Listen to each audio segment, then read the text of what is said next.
to a parking lot. Now, another group of protesters is making its way from Atlanta University. They're already at Nelson Street, approaching the area of the Richard Russell building now at Martin Luther King Jr. Drive, headed into downtown Atlanta. I can tell you that along the way, several of these people were off to the side of the group on the side of the road gathering up rocks and bottles. So just to be advised, there's still a lot of activity in the downtown area, activity mostly confined from the area between International Boulevard and I-20. So if you'll avoid that area around Underground Atlanta, the Equitable Building, also the CNN Center area would be a good idea. Captain Herb Emery, WSB Skycopter and Skyplane Traffic. News Talk Radio, AM-750, WSB, it's 7:02. Protests in downtown Atlanta over the verdict in the Rodney King trial in California, and AM-750 WSB's Doug Rink was on the scene throughout the day as those protests turned violent. The demonstrators' first target, the Georgia Capitol. From there, they marched to Atlanta City Hall, where Mayor Maynard Jackson tried to speak with them. To demand that President Bush prosecute through the Justice Department those police officers. After the mayor's comments, the crowd broke up, but pockets moved through the city, sometimes creating violence, breaking windows, overturning cars. People might have got a little excited now, but I wasn't sure if it would have hit home here in Atlanta, but I guess maybe it did. Sometimes this is what's to be expected. Many demonstrators say they don't condone the violence, but say it does reflect the frustrations they feel. Doug Rink, AM-750, WSB News. Mayor Maynard Jackson did meet with the Atlanta University Center crowd on the steps of City Hall today. What happened yesterday in California is wrong, and we have got to condemn it the right way. The mayor encouraging the crowd to stop their violence and stay calm. One student from the Atlanta University Center who was in the protest encouraged organization. Everyone has their own opinions on what to do, what not to do, and brothers need to stick together. If anything, whatever goes down, and they need just to come together, and they need a unity. Other students agreed the violence was negative, but they said it was a way to get attention. Certainly they got that. Even though the NAACP and other civil rights groups were ready in case of trouble here in Atlanta following yesterday's verdict in the Rodney King case, Earl Shinholster, the head of the Southeastern chapter, tells WSB's Gary McKee they were not prepared for the level of violence that we saw this afternoon. That I must remind everyone that violence certainly solves nothing. It certainly feeds on itself, and it gets to be very, very counterproductive. Shinholster says the disturbance here in Atlanta today shows this city is not immune from violence. Civic leaders reacting to the violence also included Fulton County Commissioner Michael Lomas. And I think the message we want to extend to everyone in the city is that we want you to stay home, we want you to stay calm, and we want you not to be violent. The time, 7:03 at News Talk Radio, AM-750 WSB.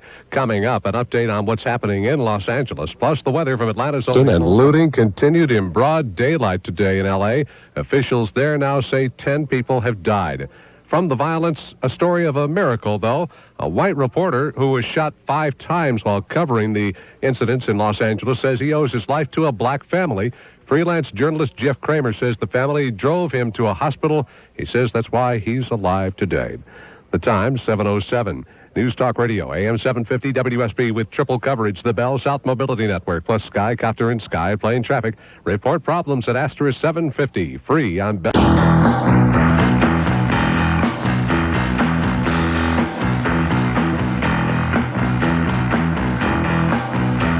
Coming to you live from Midtown Atlanta, this is the West Winter Talk Show over News Talk Radio, AM-750 WSB for this Thursday, the 30th of April, 1992 AD. We are still a city too busy to hate, my friend. That's what we must remember. And we're going to get into that tonight.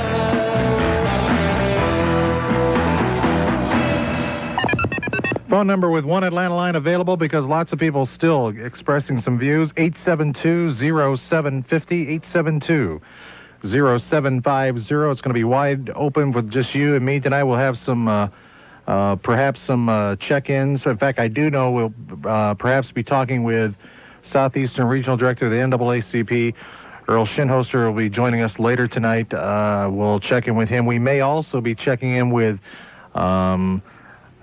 some others around town that have views, because I feel, as you do, that this is a time that we must basically help each other. This time last night, I decided to let you call in and vent your feelings about the verdict in the Rodney King trial, in the Rodney King beating trial, I should say. I chose not to re-debate the beating per se, even though I, like so many of you, thought there was too much force being used. I decried that beating then, I still do. But the verdict came down, the people reacted, the reaction continues to spill over. And I think to simply say, how do you feel about the verdict, really that's yesterday's news. And we need to move on. We need to move forward. What good does it do to gather in mobs? What redeeming value is there if somebody wears a T-shirt that gives an angry message? How productive is it to be shouting and screaming? Why? I got to thinking that frustration has a way of enticing more frustration. I have two questions I want us to talk about tonight, as well as, I have two questions I want you to help contribute on. First of all, we need a strategy for healing in our city as well as in our nation. So what do you propose? Wes, my strategy for healing is, and you fill in the blank.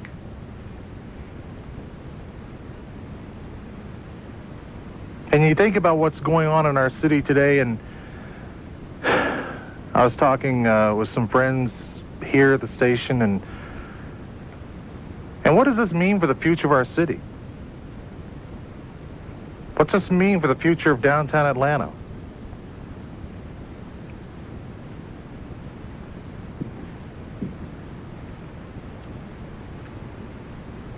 We can rise above this. We will rise above it. There's no value in mobocracy, in mob rule. There's no value in that at all. And so as we talk tonight, I just want to find out how you feel about fill in the blank. Wes, I believe my strategy for healing is blank. Because we can and we will rise above. I think the police departments, the public safety departments have done a terrific job in what I have seen, at least, here in the city of Atlanta. And continue to trust that they will and continue to keep them in our thoughts and our prayers. I think Mayor Jackson has done a very good job in getting around, meeting people. From what I've seen on the news, the same with Chairman Lomax, Michael Lomax of Fulton County. Leaders throughout this town, both in the education community, in the clergy, in the government area, trying to just help people. And that's what we want to do tonight. 872-0750. Dawn and Marietta at 712. We start the Westminster Talk Show off with you here on News Talk Radio, AM-750 WSB. How you doing? I'm doing pretty good. Kind of I'm glad, and I mean that sincerely, just glad to have you with us tonight. Well, I'm glad you've allowed me the time to be here. Sure. I really don't know what to do about the healing. I definitely do not agree with the reaction that was taken. Just because we don't agree with something, we can't go and show our feelings by throwing things through windows and destroying other people's property. It puts us down on a very primitive level. But also, I do not agree with some of the advice that the civic leaders have been giving that write President Bush and get him involved. The decision that was made was a made in court. And I don't think it's the federal government's business to be getting into a single court case. Well, in the sense where federal civil rights issues are being investigated, there is a time and a place. And now is the time. The Justice Department today has come out and said they will reconvene their investigation. Naturally, when something's being done at the state level, you let that process take place, and then when things finish, then the federal government, it's a different statute. I think I heard Attorney General Barr today say sovereignty. It's a different sovereignty, and they can proceed with theirs, and they are, and that's what they said they're going to do. So there's a procedure, there's a standard procedure to follow, and they're proceeding along that same line. But what should the people here in our city do? We kind of picked up on this towards the tail end of last night because, again, we can all sit around and rehash the trial, the verdict, the beating, and all that, and that doesn't get us any farther ahead? What should we do now? And that's kind of where I picked up last night, where I want to pick up tonight. What advice would you have for people? I guess to go on from here, from here, Yeah. I would say we should do what we can, I guess, starting with the families. Mm-hmm. And with the education system. It's not just on the educational system, but in the families, to make sure that our children do know the difference between right and wrong. Yeah, there's going to be I hope there's a lot of living room time tonight with families. Yes. You know what I mean?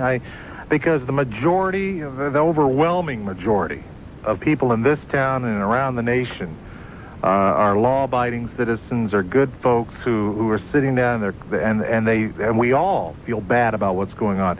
But there's a chance now to sit down and try to have some real solid quality communication that not only explains, I'm not sure you can even explain, but not only expresses views, but also gives some reassurance and some positive reinforcement for tomorrow and next week and next month. And I hope that takes place. I do too. Thanks, Dawn. Thank you. Appreciate you waiting to be on with us. 872-0750 or toll-free 1-800-WSB-TALK. And Jeff in DeKalb County at 7:15. You're on News Talk Radio, AM-750 WSB. Good evening. Good evening. How you doing? Okay.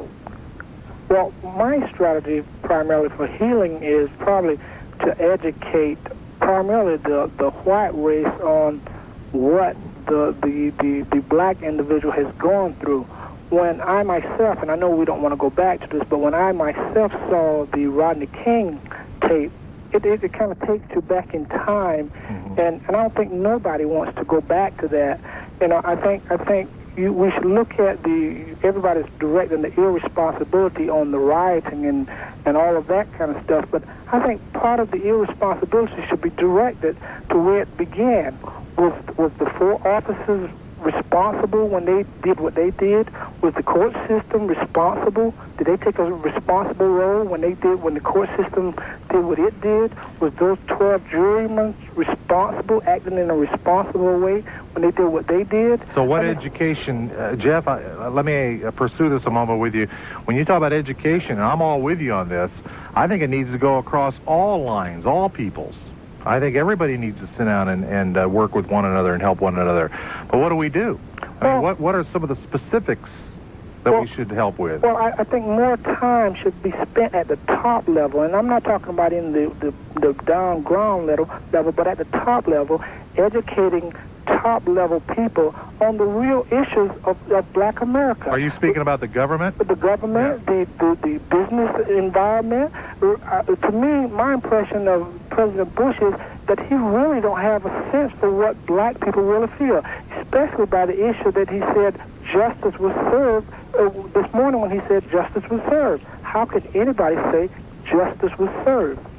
You mean in his statement around noon? His statement this morning, he said justice was served. I'm not sure he said it like that. I thought that we have a system of justice, but I'm not sure he put it in those words. I'll have to go back and listen. Okay, yeah. Okay, but I think we as people and we as human beings should be educated to the others' emotions. And I think also, Jeff, wouldn't you agree that in this education process, and it's a great word, it's a very fitting word, in this education process, that we sit down with all of those who have views on all issues, I mean on both sides of issues, and try to ask questions. Hey, it doesn't do any good to try to be shouting and all that. I mean, they're non-productive means. I agree with that totally. I agree with that totally. The process that happened downtown is not the process that should be going. But also, I think when we call in or when we talk on the talk shows and everything, we have to have some background understanding in why these people are reacting this way. Primarily because the problem of irresponsibility was done prior to their actions. You cannot visualize or feel what a black person would feel when he sees something like that on TV. You just can't do it unless you're black.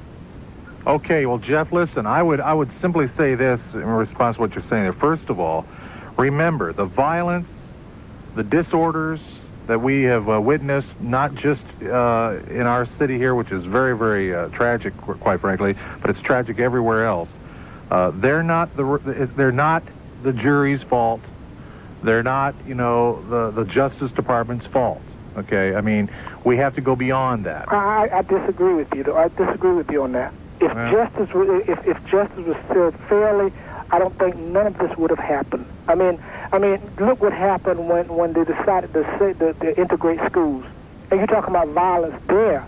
That was on both sides of the picture. But let me ask you this: are we capable of preventing future violence? Oh, I think we are. I think we are capable. So we need to move in that direction. I think we are capable of preventing future violence by being fair, strictly fair. If that had been a white, if that had been a dog, I would have said that he was brutalized. There's no way that you could treat a dog like that. Okay, and calm heads have to prevail. Right, I agree. Right. Thanks, Jeff. Thank you. 720-872-0750. Strategy for healing here in the city. Give me your strategy at 872-0750, toll-free 1-800-WSB Talk. Wes Minner on News Kavanaugh. Protests over the Rodney King beating trial turned violent this afternoon in downtown Atlanta. 59 arrests have been reported, along with more than 24 injuries.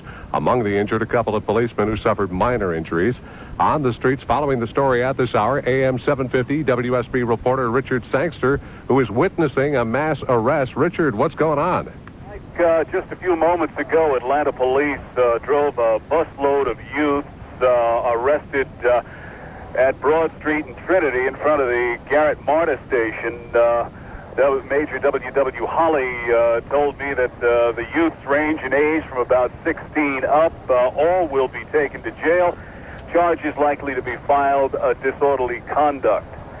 Right now, Atlanta police are on the move again. They're heading to another location. Major Holly said that they are just following disturbances around the downtown area. Again, huge arrest just a few moments ago at Trinity and Broad Street at the Garrett MARTA station. Atlanta police motorcycle officers took part in this arrest. A busload of youth taken off to jail, where most will be charged with disorderly conduct.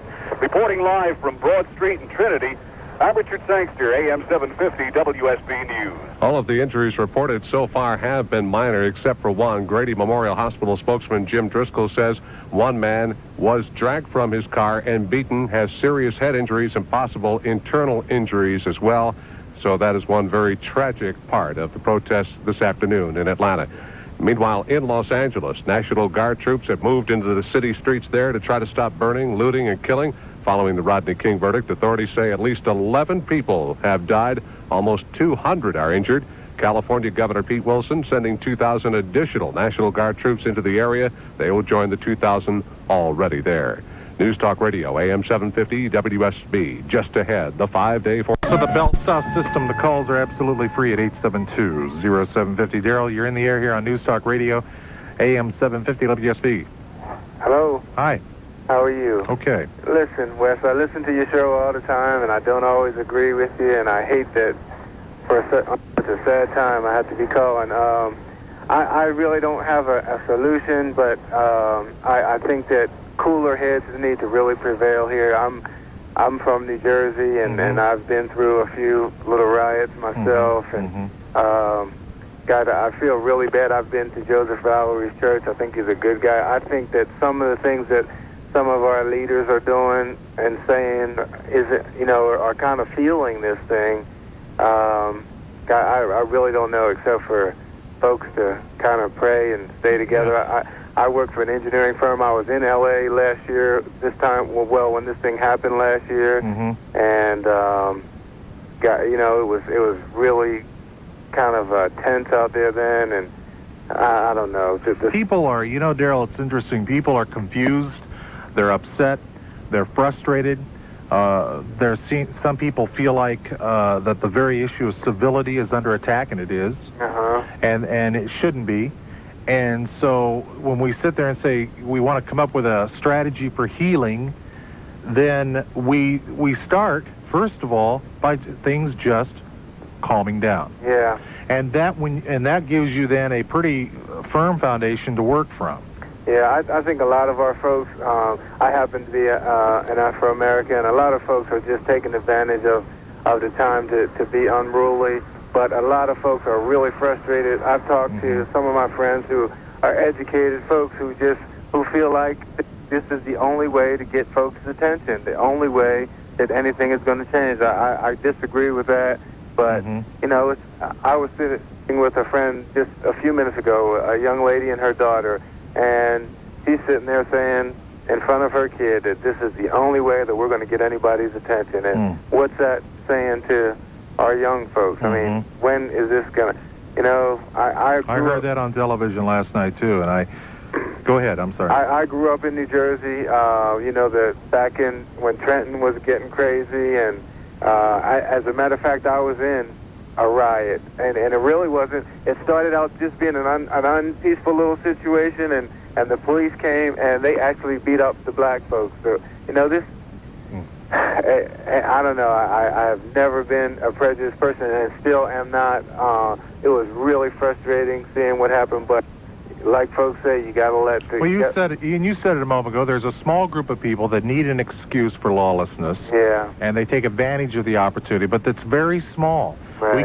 We cannot stereotype this city and Los Angeles by saying, look what's happening. We have to put it in its context, deal with it in its context, and move forward, and we can do that. Yeah, it's given a small group of both blacks and whites to say, you know, I've been listening last night to your show and the show after, and a lot of folks were saying those people, you know, those blacks, and now a lot of black folks are saying those what, you know, it's just. Last night was a night of venting anger. It was venting hot opinions, hot feelings. And no more, you know, to be productive now, you can't serve productivity by continuing that. Yeah, I know. I wish I had an answer. I'm sure that there are a lot of folks who wish they had an answer. It starts with us. One of my notes down here when I said strategy, it starts with myself and it starts with you. So, and what caller said earlier, you know, understanding people, educating, and moving ahead with that. Yeah. We cannot continue to incite and to, and I'm not going to become a media cheerleader on it. I mean, you know, we have to start keeping things in context and moving ahead with common sense. I'm glad you called, Daryl. Call us again. Have a good day. You too. Norman in Norcross, 20 away from 8 o'clock on News Talk Radio, AM-750 WSB. Good evening. How you doing, Wes? Okay. Listen, I don't have a clue of how to do this, but I know I was watching a poll on Channel 11 about whether they agree or disagree on the verdict, and you know here, and this is the South, you know they were split, almost 50-50 really? for the verdict and against the verdict. But I just want to say this, Wes, not having a clue how to solve this, I blame this, and I have to go back to the beginning, even though nobody wants to take blame, on the conservative media and the administration. Because when we talked about civil rights and quotas, that's all you talked about. You put in conservative justices. Let me tell you about Clarence Thomas, because this is almost the same thing. You remember a while back, there was a prisoner who they brought suit on his behalf because he was beaten in prison?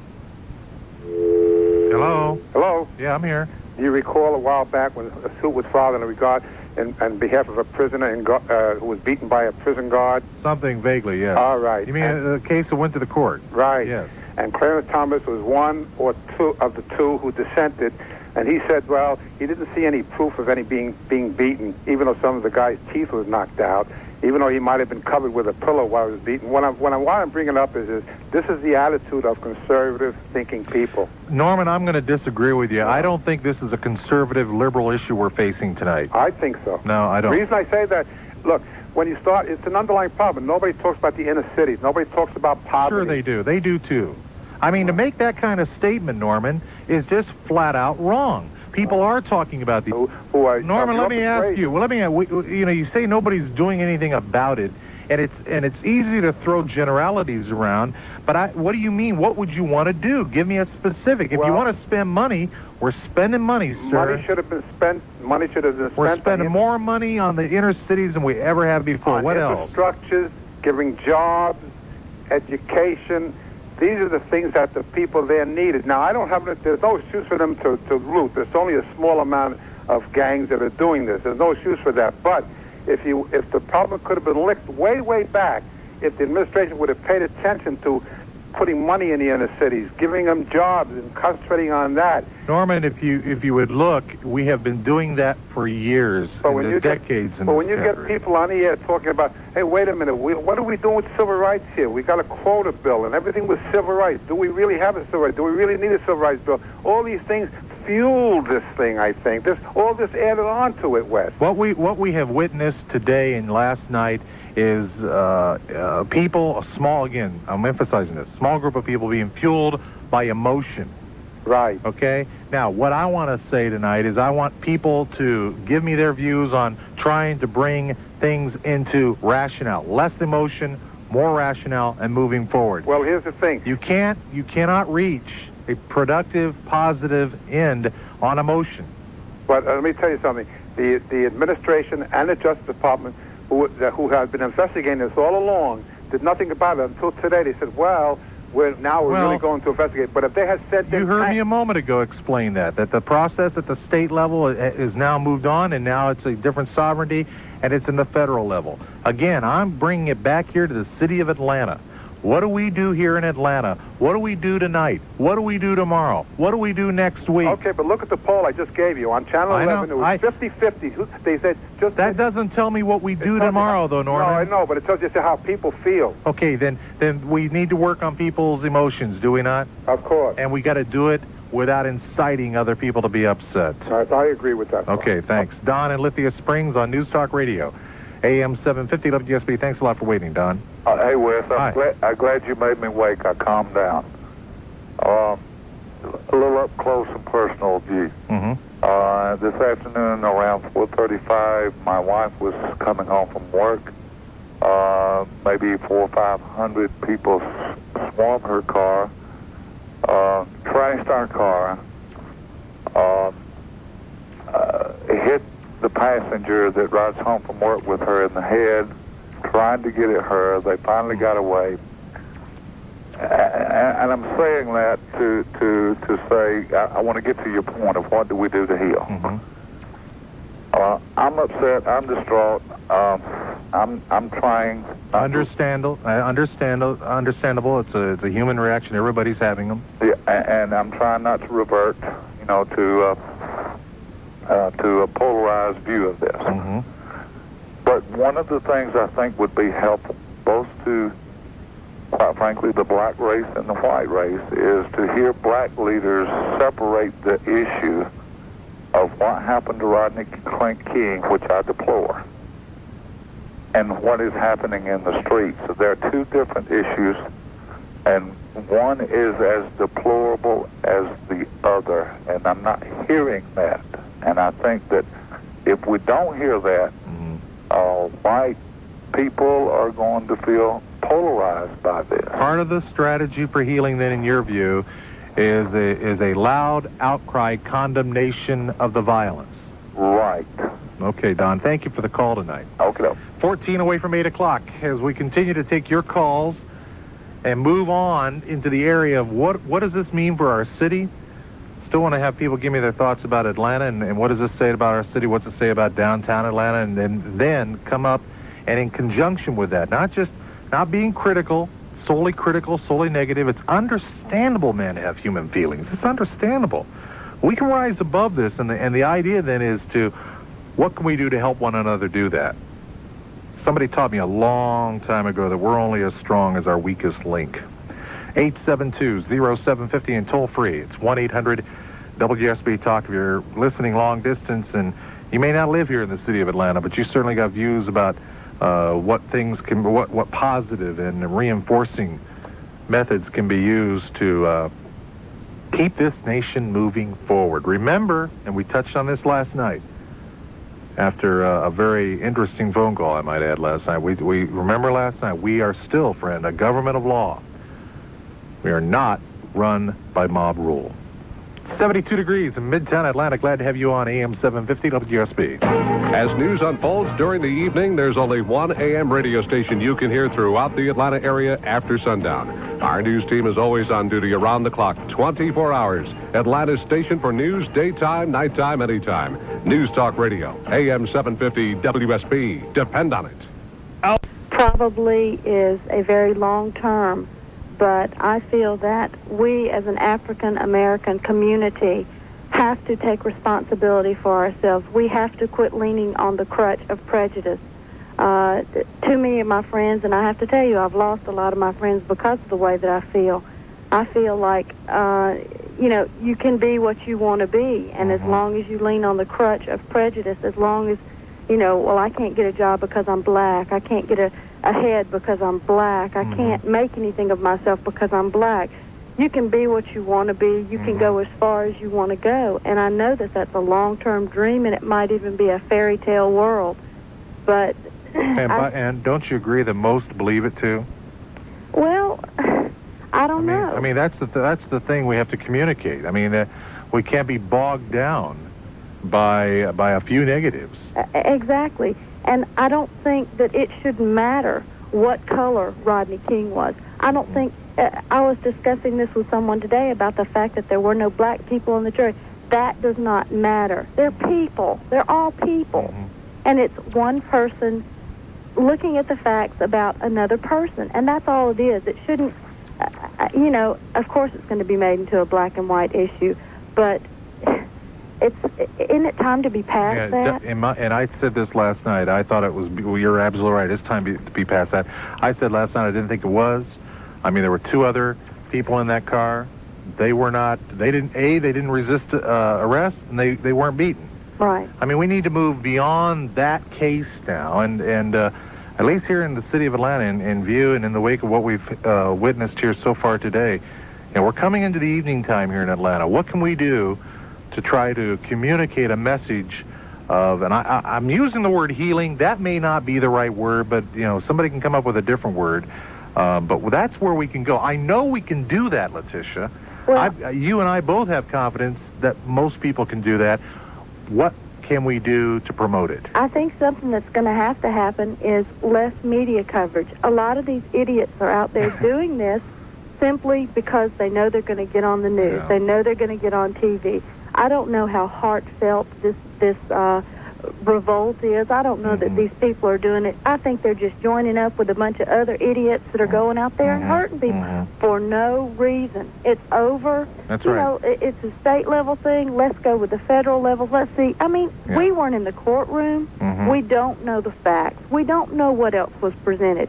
I think that something that could help heal would be to release everything about the case, so that we can make our own judgment. Not just hopefully we'll be able to read much. I listened today on CNN. They had a juror on there talking. I mean, maybe we'll learn more information about what went on in the courtroom, what went on in the jury room, and the instructions and all that goes along with that. Exactly. But that right now we've got to deal with Atlanta on the 30th of April, right, around 8 o'clock at night, and the rest of tonight. And what will families be able to do? What will individuals do? What are leaders going to do? And I think things are going to be calm. And I think I think people are talking to their friends and everything else.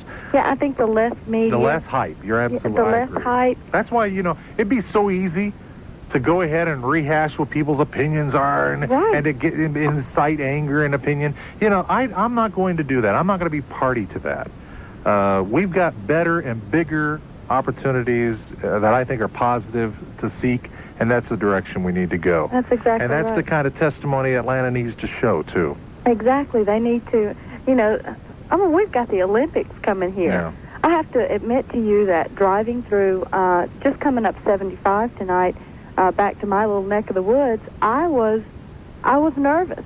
I wondered what could happen. I'm black, but it hasn't. The violence doesn't. They haven't drawn the line with violence. I imagine that most of the people that were hurt were white people that had black people angry at them.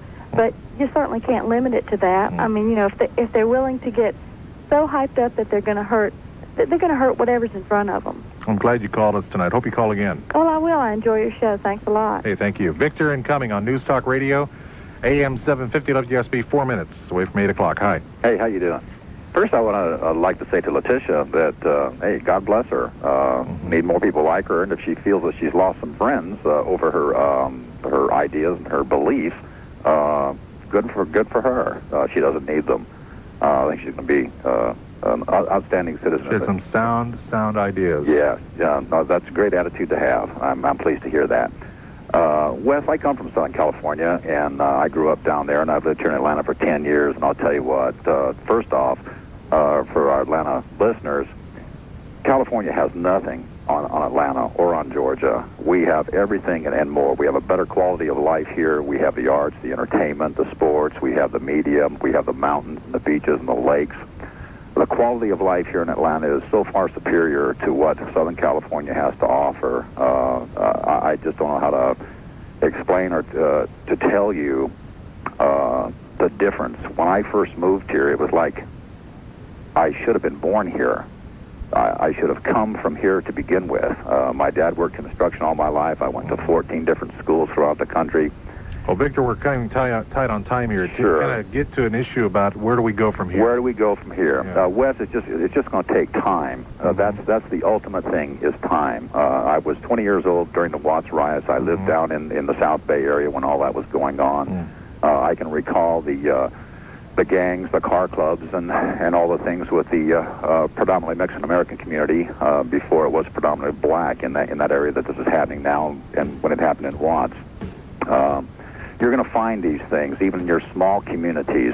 I can remember when I was in the volunteer fire department in a little town in Northern California, and the Hells Angels came through there on a weekend, and they took up temporary residency on a ranch, and the law enforcement did not give them the opportunity. Well, time is something that we need to utilize to the best of our ability. Then, Victor, I need to move on, but thanks so much for the call. Sure. Take care. We'll keep talking with you. Stay with us. Is your boss a jerk? Oh, yeah, he's a jerk. Or are the two of you just having trouble communicating? Maybe. Is he really a jerk? Or someone who maybe suffers from burnout? No way, he's as strong as an ox. There's a simple test you can take that could give you some helpful insight to a successful work environment. Oh? How often does your boss give credit to all those who worked on a project? Most of the time. Perhaps the problem lies with you. No way! Is your boss a jerk?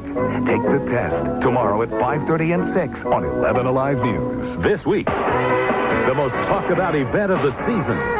After 8 years, we say goodbye to an American legend in the final Cosby Show. A special 1-hour tribute to the man and the show that changed Thursday night television forever. Join the Cosby clan and the whole nation in this final farewell to the Cos. You can't miss this. Don't miss a Cosby farewell tonight at 8 on 11 Alive.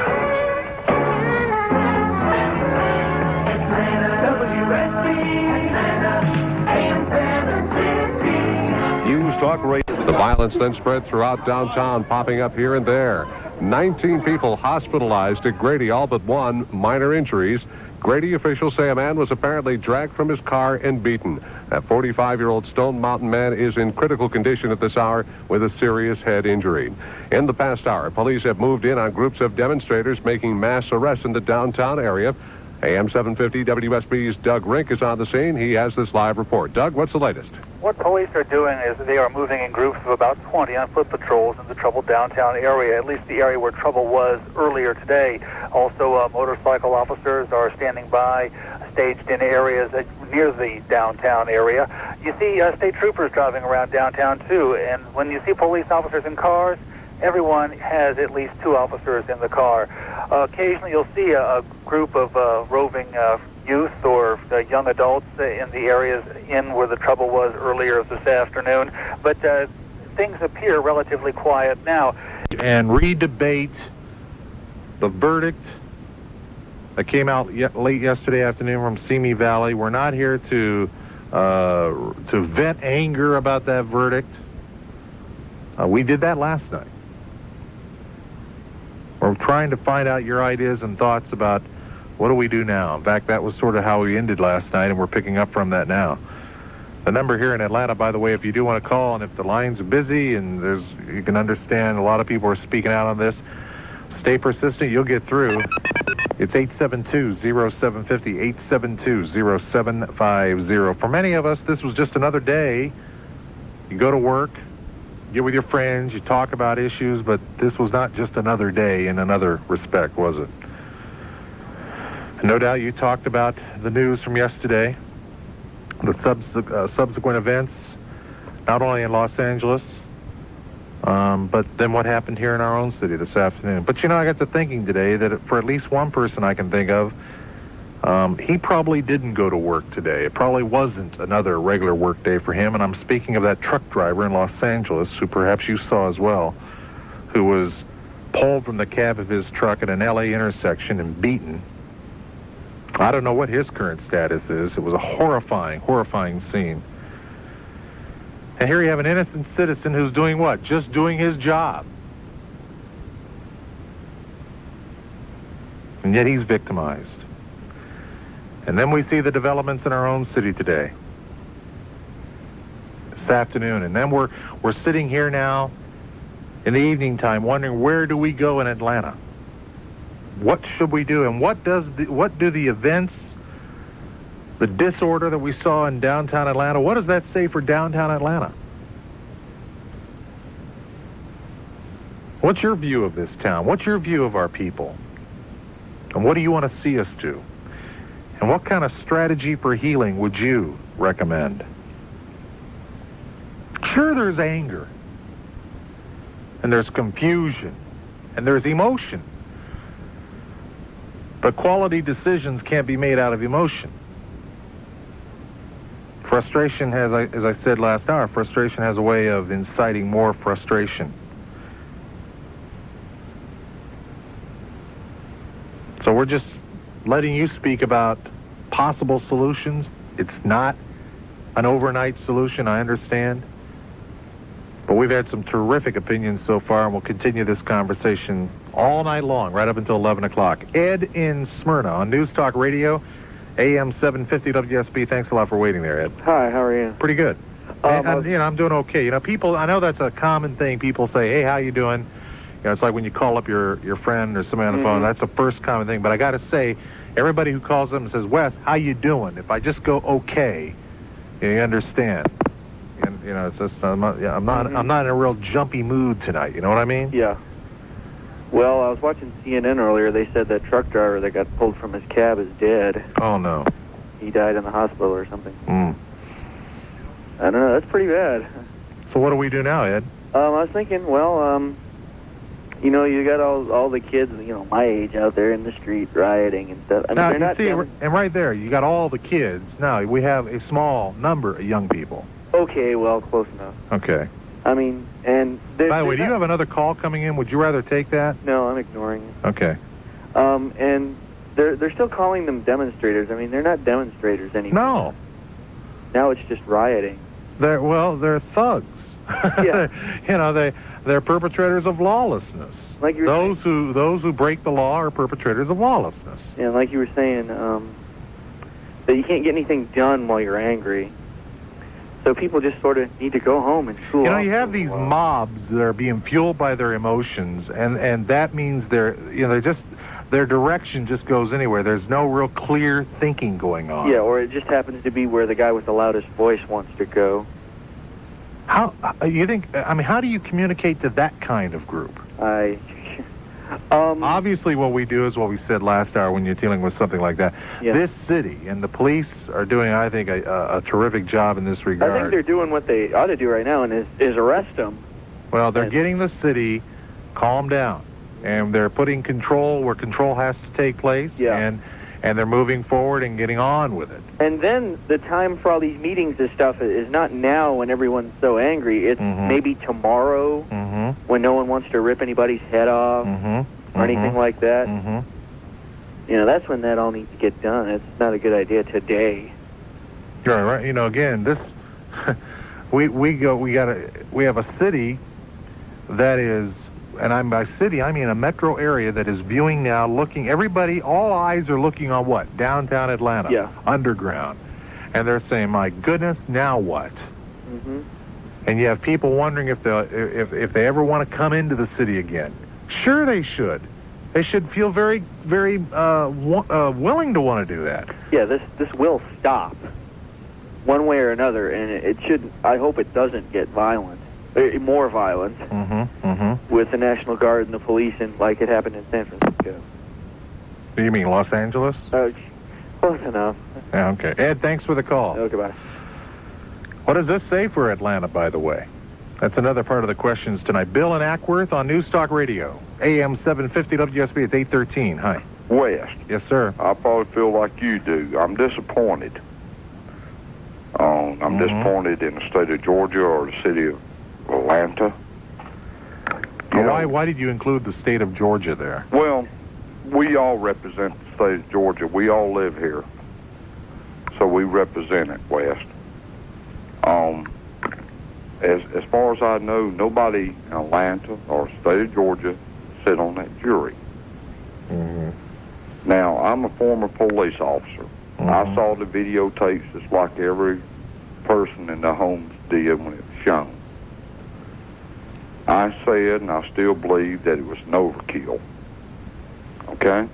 We mean excessive force. Excessive yes, force. okay. I mean, from what I saw. Right, and again, let's remember, a lot of us only saw that video. That's right. And we were outraged by it. Now, of course, and I still am. Mm-hmm. When the verdict came in yesterday afternoon, I looked at my wife and I said, I can't believe it. Mm-hmm. She even said the same thing. But then again, I didn't. With only a couple exceptions last night on this program, most of us were surprised and shocked. Yeah, but still. Now, where do we go from here, though, Bill? That's where we're, Russ, we cannot go out and we cannot do what we're doing in the city of Atlanta. I mean, we did not do this. Mm-hmm. L.A., it's another story. I mean, you understand what I'm trying to come at with that? I don't believe it's right in L.A., but that's where it happened. It didn't happen here. Mm. Nobody here had anything to do with it. Instead of Savage coming out in us, just like it did with them on video, we should overcome and be better than that, West. As a community, as a city, as a state, as human beings. What we're doing right now in the city of Atlanta is definitely wrong. So what can the city do? Pick somebody, city, leadership, clergy, individuals. What can be done to get us on the track towards positive healing in this city? Personal opinion, yeah. I believe our governor of the state, I believe the mayor of the city of Atlanta, I believe anybody that with political pull, instead of having a rally against what happened there, is to have a rally and say, let's pray. Let's bow our heads and work this out as human beings and not savages. Okay. Bill, thanks for the call. Thank you, Wes. Our whole situations are different. But boy, I tell you, there's something that brings everybody together when something like this happens, and that's where we have to help and work with one another, and that's why I don't think this... I was talking with somebody a moment ago, and they want to try to bring politics into this. There's a time and a place to debate politics. But I'm telling you, that is not... We want to talk about a lot of symptoms, but we got to get to the cause. And the cause involves all people, helping all people. It's 8:17, it's News Talk Radio, AM-750 WSB. Past news events in our own city that put Atlanta now on the map in the wake of the Rodney King Beatty trial verdict from yesterday. What do we do now? What does it say for our city? What do you think is the image of our city? What do the events have to say about downtown Atlanta and the strategy for healing? This is not a time to blame anybody. It's another thing I wanted to say to somebody a little while ago. Immediately that everybody wants to start choosing sides and blame. There's times to have rational discussions about areas of responsibility. But that's part of the powder keg mentality. You start wanting to blame somebody. Tony and Marietta on News Talk Radio, AM-750 WSB. Good evening. Well, good evening, Wes. A couple of different ideas that I have as an individual to combat the problem. First off, I think that we as individuals need to get together within our own neighborhoods and within our churches and schools to deal with the issue and have open discussion on these things. In my personal opinion, I believe that the power structure of the U.S., both black and white, has been very ineffective in dealing with these issues. If you take a look at what Benjamin Hooks has had to say about it, as well as George Bush, here these gentlemen are in the power structure and saying, yeah, we're going to look at all these various issues, but that doesn't do anything on a real immediate kind of a basis and a real grassroots kind of a level. Right. I think that we as parents, and I myself am a parent, I've already sat down and discussed with my oldest son what's going on because he doesn't understand all of the things that are happening here today, just as I didn't understand the Watts riots when King was murdered. I also think that, we need to... Well, let me hold on that point for a moment, Tony. When you sit down with your son, what do you discuss? I discuss the fact of history as it is in this country. The fact that white man enslaved black people and other races and brought them over here to work on plantations and what have you, and make them aware of the facts. I don't think that we can be too aware of the facts of the matter. We as a white society have, once whites emancipated blacks from slavery, we put them into a different kind of a slavery. And now we as individuals may not be doing that, but I don't think in a lot of cases we are doing enough to, get rid of the situation as it is today. What's very unfortunate in my own estimation is what the world perceives the U.S. to be, especially when we put sanctions against countries like South Africa, and then we ourselves are very, in a very subtle way putting, and not so subtle way, putting blacks and other minorities into a box that it's very difficult for them to get out of. I was thinking today, actually last night when I got home, and I had not seen television all night last night until I got home around 12 o'clock and turned on CNN, and I was just, I was sickened by what I was seeing. And I thought to myself, and it isn't just the events from yesterday. It seems to me that in this country there has been a war raging on against civility. And I said to myself, what are we going to do about this? What are we going to change to try to bring a better understanding among all peoples? And you use the term putting people in a box. What is it going to take then to get people outside of the box working with one another? Well, I'll tell you, I think there's a couple of different issues here. I think one, myself as a white business person, I have to go back and revisit ideas that I had, not that long ago to, give other people a shot rather than just going with the easy fix to a solution, something that is just so tried and true. And I think another issue here is that now I can't fault all political leaders as being, terribly bad. I take a look at what Jimmy Carter is doing here in Atlanta. I think that's a wonderful idea. I think that more people need to rally around those kinds of things. You're speaking of the Atlanta Project, and there's a good example where people are reaching out and grabbing hands among all peoples and working together. Now, certainly we can do that here in this city in regards to what's happened this afternoon. Well, I think, too, another thing, the previous caller to myself, mentioned the governor who happens to be white and the mayor who happens to be black. I think it would be wonderful to interrupt the Cosby Show right now with the two of them, getting together in a show of solidarity. See, I guess what we're really looking at here is the fact that in the metro area of Atlanta, there are over 700,000 black people. And when you get right down to it, there was maybe a maximum of about 700 black people down there. And certainly not even 700 of those people were down there being violent. Yeah, right. And I think that those are some of the facts that the media needs to come out with and really let's, be very black and white about this. Well, the media, and again, I think the media can lend a lot in this education process. Certainly what I'm trying to do with this program is express that what we saw today in Atlanta, what we've seen in Los Angeles is a small number of people who, for whatever reason, want to take advantage of a negative situation. And that is not representative of this town, but it becomes the image if we don't change it. See, I think another interesting aspect to this whole thing is what the religious community's response is going to be to this thing. I remember growing up as a Catholic in the North, at the height of the violence and everything that was going on in Northern Ireland, there was this big stuff against Protestant versus Catholic. And I really believe that if there was a greater show of solidarity, which is, basically inched along in the last 20 years, if there was a show of solidarity on all different levels in front, then that would be sending a message, a correct message to people. I'm very concerned about the the image of Atlanta right now with the Olympics coming and the harm that's been done to Atlanta's image. I mean, the crime statistics are one thing. Well, let me ask you, do you think downtown Atlanta is suffered a major blow? Oh, yeah, one more time.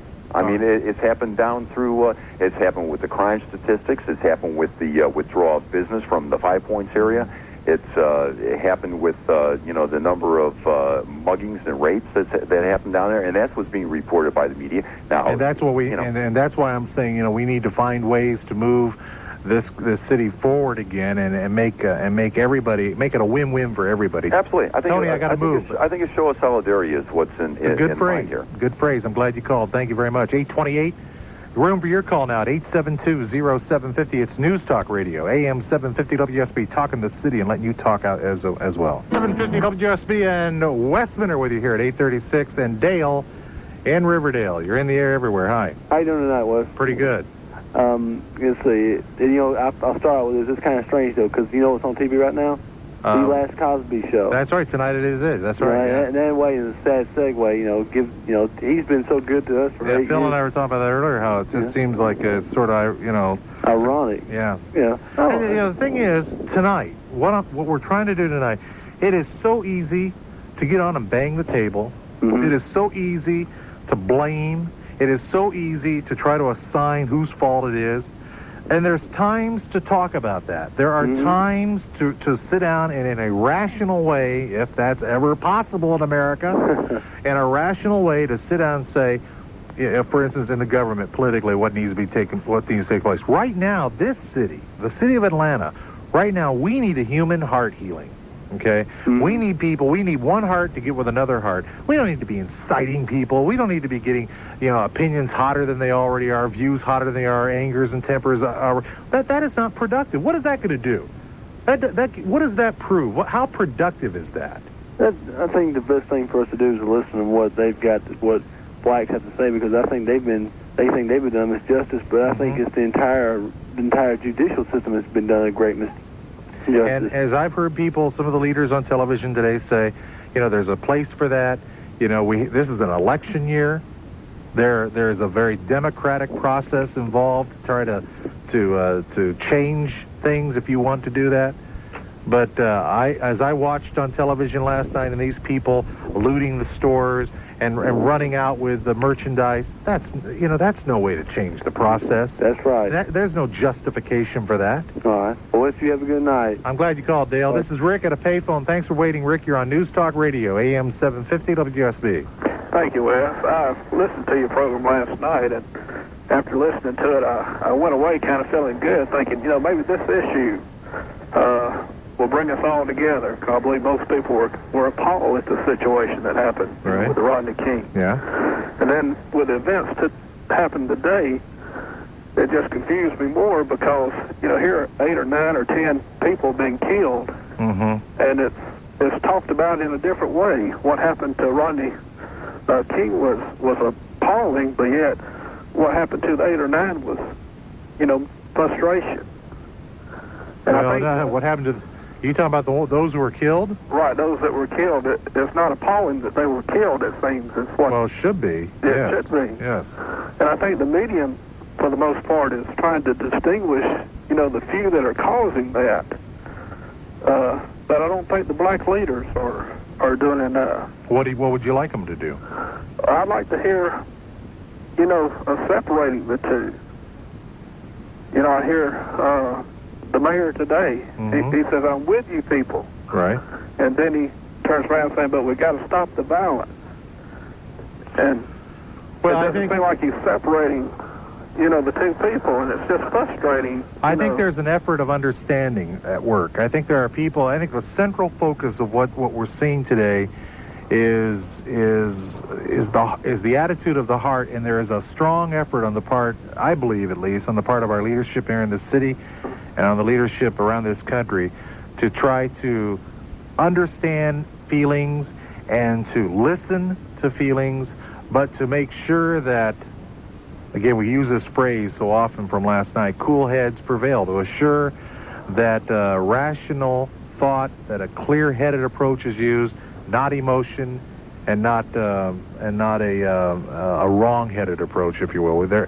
I mean, I believe that's, for instance, when the mayor gets out on the steps of the city hall and wants to talk to those people, that's a positive thing. The mayor wants to talk. The mayor then wants to go to the other places around town and talk. That's important. But when we talk about trying to develop a strategy for healing, there's several components to the strategy. You've touched on one of them. One of them is understanding. It's not confusion. It's not to sit back, get behind our doors and go, now what? It's to sit back and try to extend an understanding heart and say, what can we do to help each other? At the time, listen, I'm talking to myself as well as everybody else. We got to quit blaming people in America and try to work towards solutions. And I know that's easier said than done, but we spend a whole heck of a lot of time labeling and blaming in this country. And can you believe that here I am saying that? But I mean, because I know that people have accused me of labeling in the past. But we've got to move ahead of that, and we've got to start finding positive solutions. And those solutions aren't at the barrel of a gun, and those solutions aren't in a brick, and those solutions aren't in some political angry statement.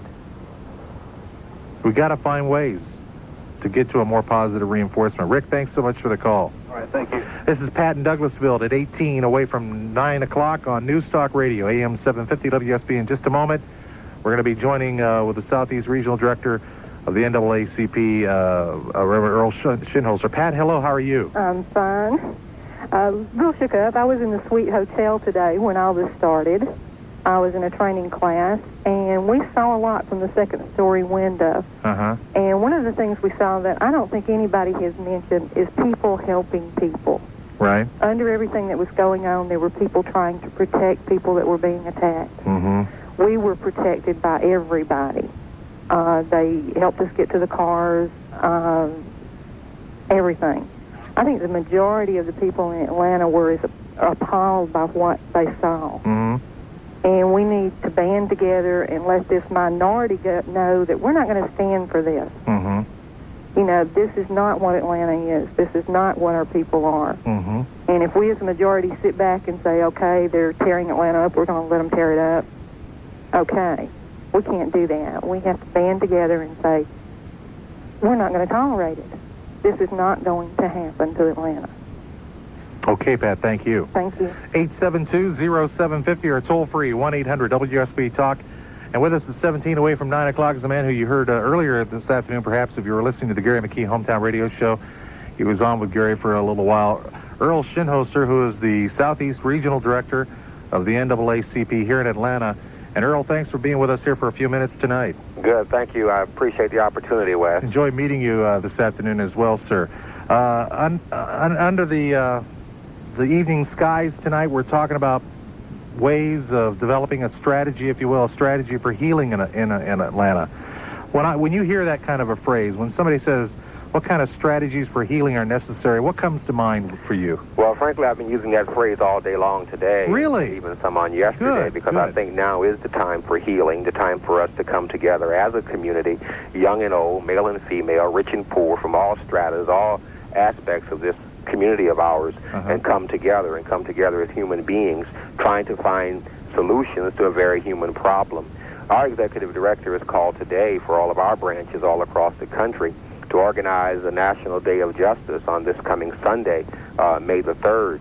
As a matter of fact, I just left, and we'll have to get back later on this evening to meetings of our local NAACP executive committees who are working now, planning this day on Sunday as a day to begin the process of trying to develop strategies that we might be able to heal some of the wounds that have been created and quell some of the anger and quash some of the fear and frustration that is resulted as a result of the verdict in Simi Valley. We're asking all churches, synagogues, and mosques to devote some time on Sunday and have special programs, in fact, so that we can begin what I heard you talking about earlier, this dialogue among people. Yeah, my concern is if all we want to do is start wanting to blame and continue to incite anger and rage tempers, I mean, that to me is non-productive. Well, I think it is non-productive, and I think we need to move beyond. I mean, when I heard the verdict, I was shocked because I really felt honestly, I felt that these individuals would be convicted. I don't know why I did, but I did. I knew they should have been. So I was angry. I was frustrated. You know, it was a great deal of disbelief. I was, quite frankly, very outraged at what happened. But I think we need to really go beyond just the black and whiteness of this issue and understand that the aftermath and the reaction can hardly be labeled in what's going on in Los Angeles as a racial disturbance. What went on in Atlanta today, I don't think needs to be labeled as a racial issue. The only term that I can vaguely use to describe it is really nihilism in operation. This is a situation where anger and frustration and hopelessness has resulted in individuals striking out against conditions, against a system, out of desperation, trying to grab some power where they thought they had no power before. That's the only way you can explain black businesses being vandalized and broken into, as well as the other businesses that might have been so attacked. That's the only way I can really explain whites and blacks and Chicanos and Latinos all in Los Angeles having a field day. Now, it's the death and the destruction is wanton indeed, but that's what happens when people just give up all sense of propriety. And we need to find a way to stop that and interject some values in some sense that we're all human and we all have our ways about us, but we need to develop a higher level of understanding if we're going to really have peace and justice. Who's going to listen? I think people will listen. I think people want to listen. People, we've heard in our offices from people all over this region, all over this city, blacks as well as whites, yes, with differing opinions and differing views and differing slants, but all of them, one, want someone to listen to them. Right. So people want to be heard, and I think people will be respectful enough if enough proper forums are created so that they can be heard, and then they'll listen. And they're seeking leadership as well, are they not? Of course. Yeah. No one just wants to think that they can solve. No one can solve all of the problems that we have. And people are looking for ways, constructive ways, to really work out this frustration, to work out some things that they feel very deeply about that might bring some peace, it might bring some healing among peoples. And we need to find those forums and find those opportunities. I think that Mayor Jackson did a very splendid example of leadership today. When he met those students, he confronted them, he listened to their angry taunts and their angry feelings being hurled, and being hurled at him as a representative of this city, of this system. And that took leadership, that took guts to do that. And he did it in a very, I think, a very humane, a very decent way, and in a way that showed respect for the feelings of those people. I agree. And at the same time, maintaining a position of leadership to try to reach out to all peoples. You see, that's where I think we need to be moving. We need to be able to reach out to everybody, and perhaps the word equality also fits here. Reach out to everybody equally and say, listen, we need to move on beyond this. Well, yesterday's news is yesterday's news, that's true, but the emotions cannot drive us. Common sense and rational thinking have to drive us. But I don't think that we should really think that us talking as we're talking now will cause to come about what we really ultimately want to come about. It's really going to take a lot of pain in order for us to reach this point. You know, I heard the report of the gentleman in Stone Mountain who was pulled from his vehicle and beaten. Certainly he and his family now at this moment are experiencing a great deal of pain. The person that died in Los Angeles after having been pulled out of his vehicle and beaten is experiencing a great deal of pain. I want those families to know that I too share that pain, that many within this community share that pain, who may not even know them, but we still share that pain. So we have to really confront this. No, we can't be driven solely by emotions, but we have to find vent for our emotions in a very constructive way. Right. Yeah. Emotions are part of us, but they. I guess my concern is that we're not driven solely by them. I agree. Earl Shinholster, I know you've been a very busy person today. We appreciate the time you've given News Talk Radio AM-750 WSB, and glad you spoke with us tonight. Well, Wes, I would like to say that Sunday we are billing as a National Day of Justice, and tomorrow, as plans galvanized tonight. We hope to be publicizing the various churches and synagogues and mosques around the city that will be having observances, and we'll encourage this whole community to take an opportunity at when you find a location that's going to be near you, or create one in your own place of worship on Sunday. And let's begin this process by reaching out to one another all across this city, all across all lines, because truly, if we are to be an international city, we're going to have to recognize differences, but do so with respect and dignity for all people. Good deal. Thank you very much.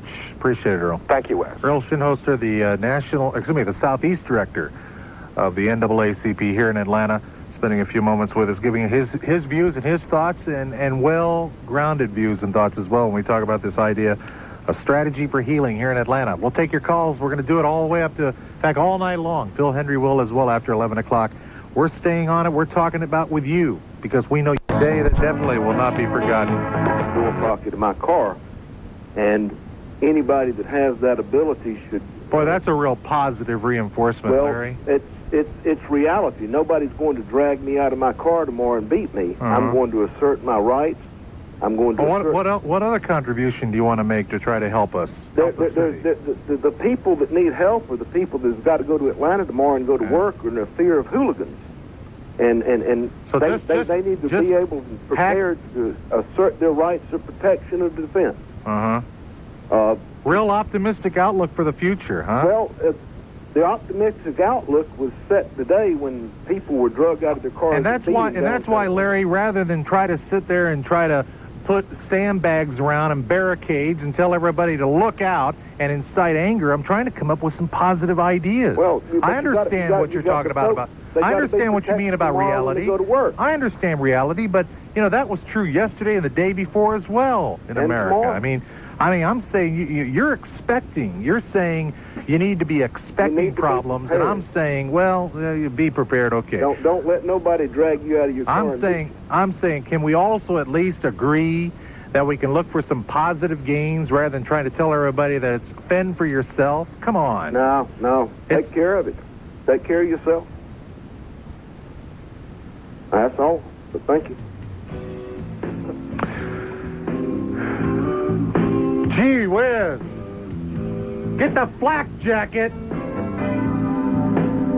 Doesn't have to be that way, and it's not going to be that way. We can rise and go beyond, and that's what we're going to talk about. We're not going to incite anything tonight. 872-0750, toll-free, 1-800 WSB Talk. Wes Minter on News Talk Radio, AM-750 WSB.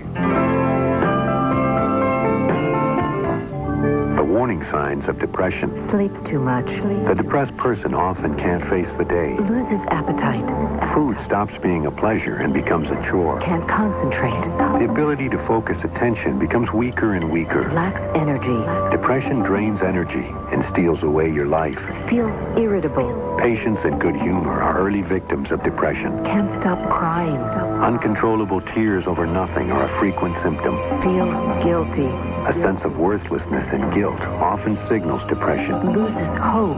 Isolation sets in, and a terrible feeling of hopelessness. Thinks about suicide. Seeing no reason for living is a frightening result of serious depression. If you or someone you love is depressed, don't wait to get help. At Charter, we're here for you 24 hours a day, every day. If you don't get help at Charter, please get help somewhere. Call Charter Winds Hospital in Athens at 1-800-542-4464.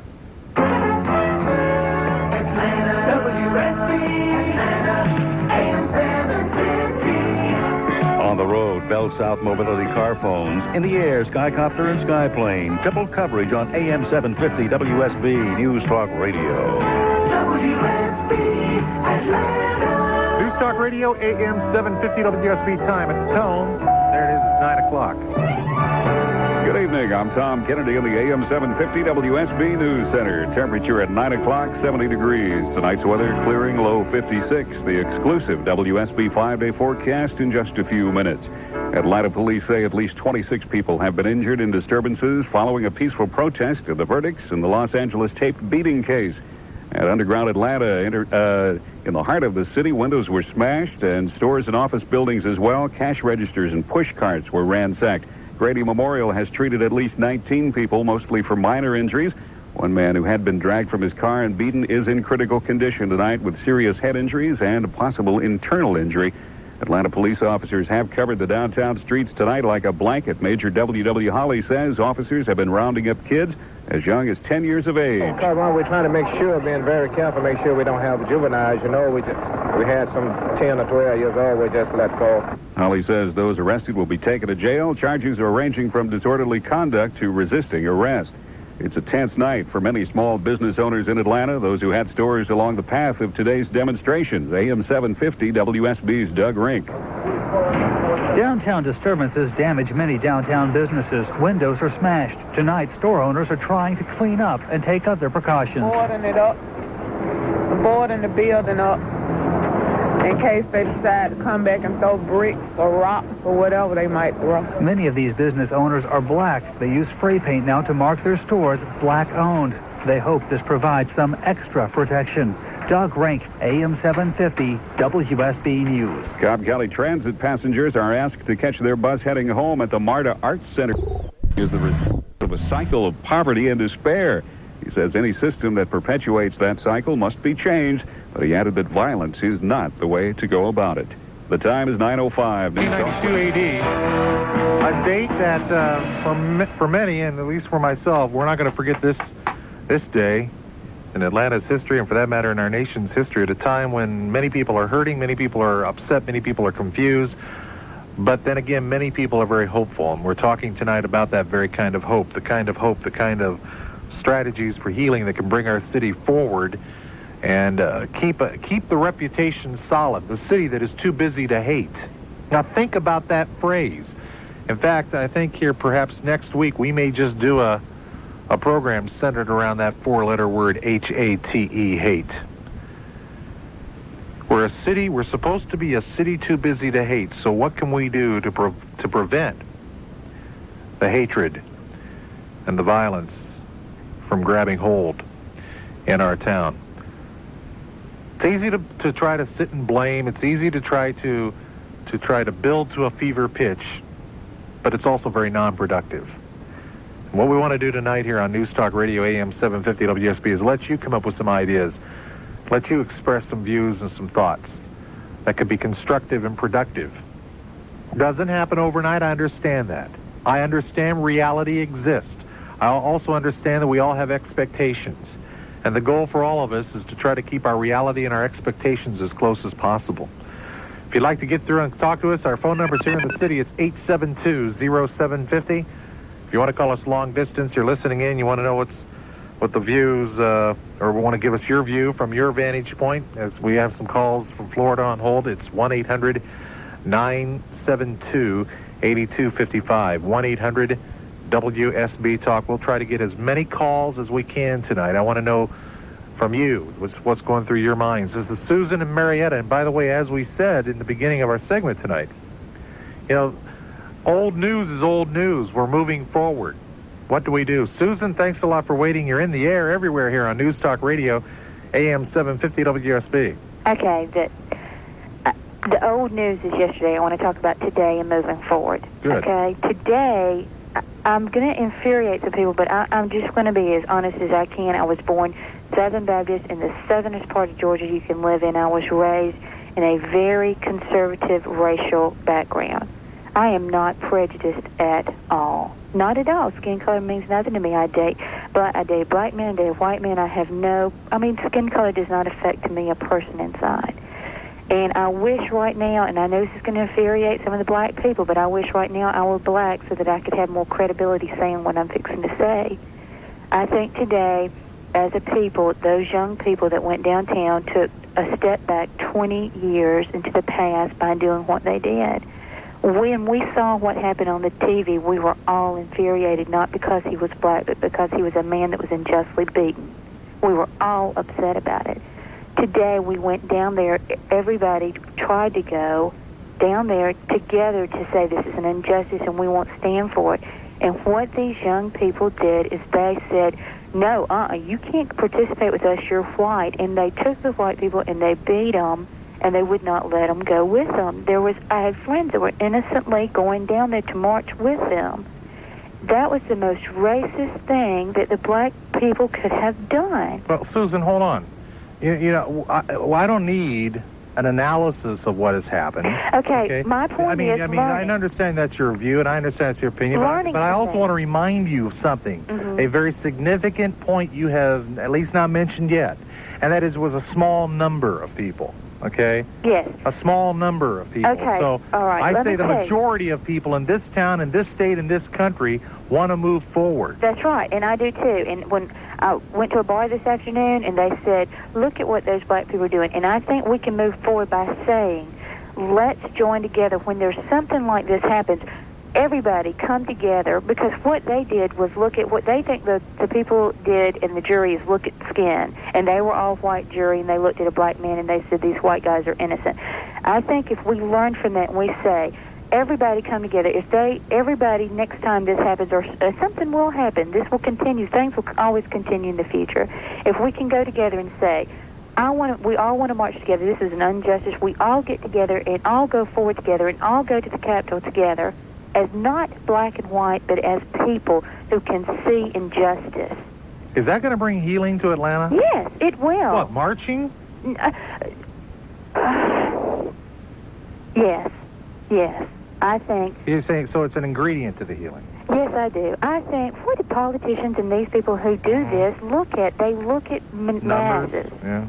Masses. What are masses? Masses are marches. Abortion, anything that you can think of. What are people doing to combat it and to change it? They're getting together as a group and going forward. Who's going, do you think, I won't even ask that question. It's kind of irrelevant. Susan, thanks for the call. Thank you. Appreciate you waiting to be on, too. 913. Old news, by the way, does not mean it's insignificant news. Don't misunderstand my point when I say old news, doesn't mean it's insignificant. It just means we're moving beyond, and what do we do as we talk about these strategies for healing tonight. Jimmy in Marietta, Florida on News Talk Radio, AM-750 WSB. Yeah. Yes, sir. I'm an ex-police officer. I had 11 years experience in law enforcement on the front line. And first I'd like to say, I grieve for the families of those victims, those people that died in L.A. And I don't condone what the frustration that's boiled over in the people in that affected community, and I don't condone what those young people did in Atlanta today. I think they went about it wrong. But what America needs to wake up and realize that, that there's a simmering tide of racism, just underneath the surface. And until we recognize that, until America recognizes that and, take steps to resolve that, this sort of thing is going to continue, and the justice system in America isn't equal. It's obvious that the jury was wrong, but I felt bad about it yesterday. And I listened to your program all yesterday afternoon and part of last night, and I felt very badly about what had happened, as does the majority of Americans. But I was somewhat consolated today in the views that are being expressed, the moral outrage and the injustice that the majority of the overwhelming majority of people, both black and white, are expressing at the outcome of this trial in Simi Valley. And we just need to wake up and realize what's going on in this country, and people are being left out of jobs. They're not given equal opportunity. You would agree with me that there is a place and there is a system by which one can participate in that kind of change. Yeah. And that place and that system is not terrorizing innocent people. That's right. It's not victimizing property. That's right. And somehow we've got to communicate that, regardless of one's political belief, whether they're Republican, Democrat, doesn't matter. And we've let those kinds of things get in the way. I'm convinced of we've let those positions dominate one's argument. Well, obviously. And this is coming from a guy who says on the air, I'm conservative, okay? And I have strong feelings why I'm that way, but I'm also a conservative who wants to understand that in reality, if we're going to have some real healing in this land, it starts with the heart. That's right. And with the heart, there should be no bias one way or the other. Yeah. That's a human nature thing. I understand that. I concur. I'm a hardcore liberal, you know, Yeah. But you see, I believe whether you're a hardcore liberal or a hardcore conservative, or if you're one that likes to go down the middle of the road, all types ought to be able to sit down and say, what we are witnessing is not the proper thing. When I'm speaking of the violence and the disorders, that's right. Even though it's being committed by a small group of people, the majority of the people need to be speaking out and say, "Hey, this isn't the direction to go." Yeah, and I can certainly understand. It isn't the hip thing to do. There's a frustration there, you know. Yeah, and it isn't. And by to use a '90s word, it isn't the hip thing to do. Nor is it to get out on top of a soapbox somewhere and incite people's anger and try to raise the temper levels higher. That's not productive either. Definitely. In fact, if anything, I think that's going backwards. Hey, and that guy that called about the 357, if he drives down downtown Atlanta tomorrow and he shoots somebody, oh man, I mean, you're really going to see people coming out of the woodwork, and it's just going to add fuel to the fire. But I think he's definitely in the minority in taking that approach. Thank you for your call. Yeah, you bet. All right, more calls coming up at 872-0750, as well as a discussion with the executive director of the Concerned Black Clergy here in Atlanta. We'll talk with Reverend Timothy McDonald coming up on the Westminster Talk Show next on News Talk Radio, AM. Thursday night in Atlanta, a city too busy to hate is moving forward. And we're moving forward hand in hand, one another, helping one another. That's what it's all about, friend. That's what it's going to be about, too. That's the signal, the testimony, the message that the rest of the world is going to see. And we're getting your thoughts and your ideas about that. And also, in addition to the strategies for healing, what the events today, what have they done for Atlanta's downtown area, in your view? 872-0750 or toll-free, 1-800-WSB-TALK. The reason I bring that up is people of all... I'm always hearing comments about downtown. Is downtown growing? Is downtown better? I think downtown will continue to be better. I think it'll continue to grow. And we shouldn't let these events affect the life of downtown. But you may have a different view on that. 56 degrees in Midtown Atlanta will be... Why do I say that? It's 69 degrees in Midtown Atlanta. 56 will be the low tonight, and then sunny and warmer tomorrow, with a high of 83, AM-750 at WSB. Meteorologist Kirk Mellish says a pretty nice weekend, too, and a warm one, with a high on Saturday of 88. Be sure to listen to Kirk tomorrow morning on Atlanta's Morning News for that exclusive 5-day weather forecast and set you up for the weekend into the first part of the week. Bob in Duluth on News Talk Radio. Oh, yeah, hold on a second, yeah. Bob, stay with us now, we have with us, calling to talk with us, the executive director of the Concerned Black Clergy here in the city of Atlanta, Reverend Timothy McDonald. Reverend McDonald, thanks a lot for waiting, and thanks for being with us tonight. Glad to be with you. I just got out of a 3-hour meeting. A little bit exhausted, but it's important that we meet and listen to what's going on. We're talking, and you heard me use a phrase a moment ago, the strategies for healing in our city. Right. And we were talking with Earl Shinhoster a moment ago from the NAACP, and he's been using the word healing. Is healing an appropriate word? I think so. What do you think about the word healing? I think it's definitely an appropriate word, particularly based on what we've been hearing, what I've been hearing for the last 3 hours. We had a meeting, Concerned Black Clergy, here at our church for 3 hours, listening to people, allowing them to vent, and whites, blacks, Christian, Muslims, Jews, young, old, they all came. And the main theme was, yes, we're frustrated, but where do we heal? Where do we move forward? I mean, that was a very prevalent theme of our gathering here tonight. And we've set up a number of committees. Some will be getting together tomorrow, some will be getting together Monday, to start that healing process, that forward-moving process. Give me some of the specifics that came out when you talk about where do we move. What were people suggesting? Well, some of the things, we set up a meeting, like we're setting up a group called the Brothers Keepers Brigade, which is going to be a group of people who are willing to go out into the communities. For instance, if the Brothers Keepers Brigade was already in existence, when the incident broke out today at the Atlanta University Center, we could have sent the Brothers Keepers there to help in the healing process, to bring people together, to be a kind of negotiating team.